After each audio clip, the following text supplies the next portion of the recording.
અમરેલીમાં પૂર્વ આઈપીએસની સામે ઊભા રહેલા કોંગ્રેસના ઉમેદવારે નિવેદન આપ્યું છે। શામળાજી તાલુકાની ઓડ જિલ્લા પંચાયત બેઠક પર ટક્કર છે, ત્યારે કોંગ્રેસના ઉમેદવાર સુરેશ નીનામાએ કહ્યું કે દરેક ગામના મતદારો મારા કામ અને મારાથી વાકેફ છે। કોંગ્રેસ પાર્ટી ઓડ બેઠક પરથી વિજય બનશે તેવો વિશ્વાસ વ્યક્ત કર્યો।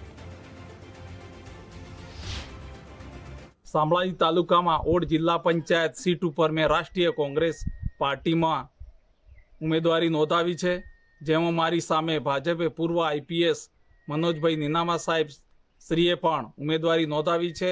તો મારા છેલ્લા કારછા ગુરુગામ પંચાયતમાં 15 વર્ષના શાસનમાં ઓડ જિલ્લા પંચાયત વિસ્તારમાં આવતા દરેક ગામો મારાથી વાકેફ છે।